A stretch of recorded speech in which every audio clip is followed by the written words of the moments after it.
Successful career के लिए एक बेटर कम्युनिकेशन स्किल्स बहुत ही मैटर करता है। आज के समय में एक बेहतर कम्युनिकेशन स्किल्स सक्सेसफुल करियर की गारंटी होती है। तो इस वीडियो में मैं कम्युनिकेशन स्किल्स को डेवलप करने के लिए कुछ बातें बताने जा रही हूँ। हो सकता है कि आपको सुनकर थोड़ा सा अटपटा और अजीब लगे, लेकिन यह सच है, क्योंकि एक अच्छी कम्युनिकेशन स्किल से आप अपने करियर को हाई लेवल तक ले जा सकते हैं। कम्युनिकेशन स्किल्स हमारी पर्सनालिटी का एक बहुत ही इम्पॉर्टेंट पार्ट होता है। ये हमारी पर्सनालिटी, फीलिंग्स एंड बिहेवियर को भी एक्सप्रेस करता है। इसलिए पर्सनालिटी इम्प्रूव करने के लिए आपको अपनी कम्युनिकेशन स्किल्स को बेटर करना ही होगा।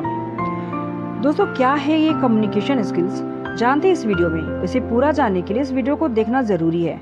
कम्युनिकेशन स्किल्स बात करने और अपनी फीलिंग्स को एक्सप्रेस करने की एक आर्ट होती है, यानी कि कला होती है। ये बिल्कुल भी ज़रूरी नहीं है कि हर इंसान को बात करने की कला का सही तरीका आता हो। कम्युनिकेशन स्किल्स का डिग्री और पढ़ाई लिखाई से भी कोई लेना देना नहीं होता, क्योंकि ये जरूरी नहीं है कि हर पढ़े लिखे और डिग्रीधारी शख्स की कम्युनिकेशन स्किल्स बहुत ही बेटर हो। लेकिन कुछ बातों का ध्यान रखकर इसमें आप सुधार जरूर कर सकते हैं। तो नंबर 1 पे बात करते हैं कि हमारी बॉडी लैंग्वेज क्या कहती है, यानी कि अपनी बॉडी लैंग्वेज को सही रखना। बॉडी लैंग्वेज एक तरह का फ्रेंड्स नॉन वर्बल कम्युनिकेशन होता है, जिसमें आप बिना कुछ बोले बॉडी के हाव भाव से सब कुछ कह देते हैं। बॉडी लैंग्वेज को देखकर आप सामने वाले पर्सन के बारे में भी सब कुछ समझ जाते हैं। और अगर आप अपनी कम्युनिकेशन स्किल्स को बढ़ाना चाहते हैं तो आपको अपनी बॉडी लैंग्वेज को सही रखना होगा। अपनी बॉडी लैंग्वेज के द्वारा ही आप सामने वाले को अपनी बात आसानी से समझा सकते हैं, यानी कि एक्सप्रेस कर सकते हैं। लोगों से बात करते समय या मीटिंग में जेब में हाथ डालकर या हाथों को फोल्ड करके नहीं रखना चाहिए।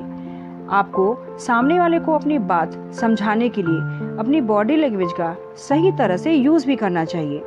नंबर 2, दूसरों की बातें ध्यान से सुने। अपनी कम्युनिकेशन स्किल्स को अगर आप इम्प्रूव करना चाहते हैं तो आपको दूसरों की बात को भी बहुत ही ध्यान से सुनना होगा। इससे आप उसकी बातों को अच्छे से समझेंगे। शुरुआत में बात करते समय आपसे कुछ गलतियां हो सकती हैं, लेकिन जब आप डेली प्रैक्टिस करते रहेंगे तो गलतियां कम होंगी और आप सही से कम्युनिकेशन भी कर सकेंगे। इसलिए किसी भी बात को अच्छे से सुनिए, फिर बोलना सीखिए। नंबर 3, पहले सामने वाले को समझे। फ्रेंड्स, किसी से भी कम्युनिकेशन करने से पहले आपको उसकी बातों को अच्छे से समझने के साथ उसे भी समझना होगा। आपको यह जानना होगा कि वह आपसे कहना क्या चाहता है, तभी आप उसके साथ कम्युनिकेशन कर पाएंगे। इसलिए पहले सामने वाले पर्सन की बात को बहुत ही अच्छे से समझे कि वो क्या कहना चाहता है, क्या एक्सप्रेशन दे रहा है, और उसको अच्छे से समझने के बाद आप अपना रिप्लाई करो। नंबर 4, सही वर्ड को यूज़ करो। किसी से बात करते समय आपको सही वर्ड को यूज़ करना चाहिए। इसके लिए डेली न्यू वर्ड्स को लर्न कीजिए और उन्हें लोगों के साथ बात करते समय यूज़ कीजिए। स्टार्टिंग में आपको लोगों से बात कर समय अपनी आवाज़ को स्लो रखनी चाहिए और सही वर्ड को बोलना चाहिए। बहुत बार ऐसा होता है कि जल्दी जल्दी में लोग कम्युनिकेशन करते समय कुछ गलत वर्ड का यूज़ कर बैठते हैं, और आपको धीरे बोलना है और अपने वर्ड्स को क्लियर एंड कंट्रोल में रखना है, जिससे सामने वाला इंसान आपकी बात को अच्छे से समझ सके। नंबर 5, हमेशा डेली प्रैक्टिस जरूर करें। अगर आप दिल से अपनी कम्युनिकेशन स्किल्स को बेटर करना चाहते हैं, इम्प्रूव करना चाहते हैं, तो आपको डेली प्रैक्टिस करनी ही होगी। आपको डेली कम्युनिकेशन स्किल्स के कुछ वर्ड्स याद करने होंगे और इन याद किए गए वर्ड्स को हफ्ते में 2 बार तो दोहराना ही होगा, क्योंकि अगर आप एक बार पढ़ने के बाद इन्हें दोबारा रिपीट नहीं करेंगे और देखेंगे नहीं तो फिर भूल जाएंगे। रोज थोड़ा टाइम अपनी कम्युनिकेशन स्किल पर दीजिए।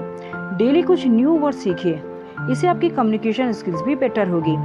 नंबर 6, पॉइंट टू पॉइंट बात करें। आप चाहे अपने फ्रेंड से बात कर रहे हो या फिर किसी दूसरे इंसान से बात करते समय हमेशा ध्यान रखें कि आपको पॉइंट टू पॉइंट ही बात करनी है। किसी से भी बात करना होता है तो आपको बिना डरे खुलकर बात करना चाहिए। अगर आप इधर उधर की बातें करेंगे तो जिस पॉइंट पर आपको बात करना है उस पर आप नहीं कर पाएंगे, साथ ही सामने वाला व्यक्ति भी कंफ्यूज हो जाएगा। नंबर 7, हमेशा आई कांटेक्ट बनाए रखें। बात करते समय यह ध्यान रखें कि जब भी आप किसी से बात करें तो सामने वाले से आई कांटेक्ट जरूर मेंटेन करें। इससे हमारी सिंसियरिटी और इंटरेस्ट भी दिखाई देती है और साथ ही हमारे इमोशंस भी क्लियर दिखाई देते हैं। ये हमारी कम्युनिकेशन स्किल्स को और भी इफ़ेक्टिव बनाते हैं फ्रेंड्स। वहीं ऐसे बात करते समय आपकी कॉन्फिडेंस भी बढ़ती है। नंबर 8, कॉन्फिडेंट दिखना बहुत ही ज़रूरी है। किसी से बात करते समय कॉन्फिडेंट रहना बेहद ज़रूरी होता है और ये तभी हो पाएगा जब आप निडर होंगे, श्योर होंगे और जब आप बाहर की आवाज़ों पर डिपेंडेंट नहीं होंगे। इसलिए स्टार्टिंग में जब भी आप किसी से बात करें तो अपनी गलतियों से डरे नहीं, क्योंकि गलतियां होना एक नॉर्मल सी बात है। लेकिन जब धीरे धीरे आप बोलना सीख लेंगे, आपकी कम्युनिकेशन स्किल्स बेटर हो जाएगी, तो आप पूरे कॉन्फिडेंस के साथ किसी भी फंक्शन में, पार्टी में या मीटिंग में या कहीं पर भी आप बहुत ही कॉन्फिडेंस के साथ बोल सकेंगे। दोस्तों, इन सारे टिप्स को फॉलो करके आप अपनी कम्युनिकेशन स्किल्स को बेटर कर सकते हैं और कम्युनिकेशन स्किल्स बेटर होना फ्यूचर बनाने की गारंटी देता है। तो मैं उम्मीद करती हूँ कि आप अपनी लाइफ में इन सारे टिप्स को फॉलो जरूर करेंगे। दोस्तों, अगर आपको मेरी ये वीडियो पसंद आई हो तो मेरे चैनल को लाइक, शेयर एंड सब्सक्राइब जरूर कीजिए। मैं मिलती हूँ फिर एक न्यू वीडियो के साथ। तब तक अपना ख्याल रखिए। धन्यवाद।